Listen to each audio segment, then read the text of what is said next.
It is pruning season, so is it time to actually prune our trees right now? We are joined right now by arborist Patrick O'Meara.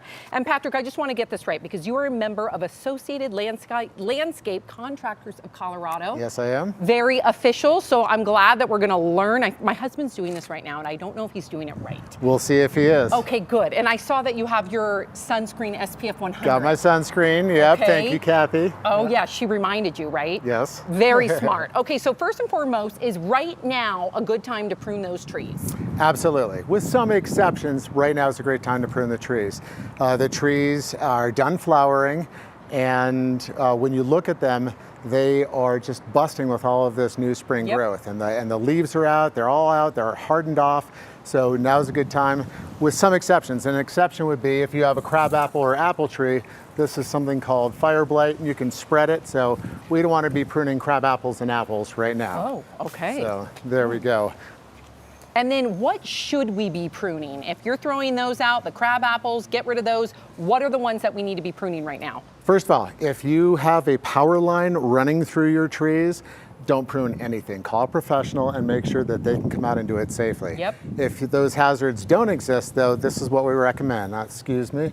So we start with something as simple as dead. The dead doesn't have any branches on it. It's obvious right now. So you can see it has no leaves.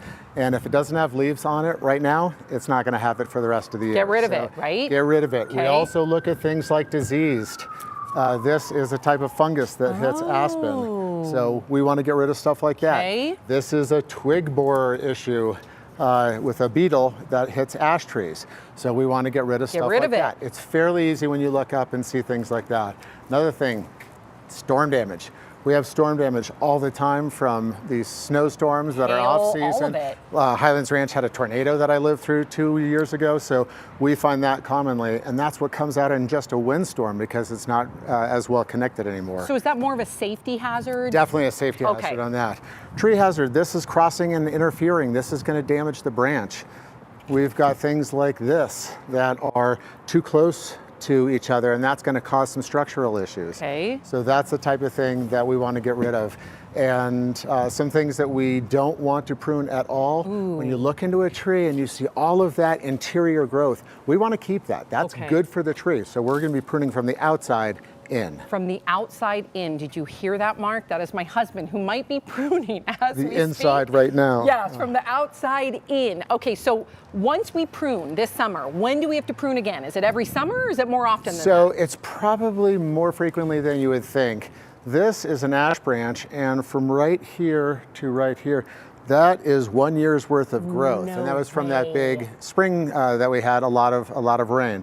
So that's 1 year, and you start adding the second and third year to it. That's a tremendous amount of length that these get, and that's what snaps in snowstorms. So how often do you do it? Well, you could do it every year. You could do it multiple times a year. What do you do? It's expensive. My trees are pruned twice a year. Twice a year. Yep. So here's something that I pruned. This was pruned in February. From right here, this is a linden, and that's almost 30 inches of growth this year, this season alone. So these things, I mean, especially if you get a good rainy season like we did this year, they're going to grow fast. That's great information. We only have about 15 seconds. Is this important?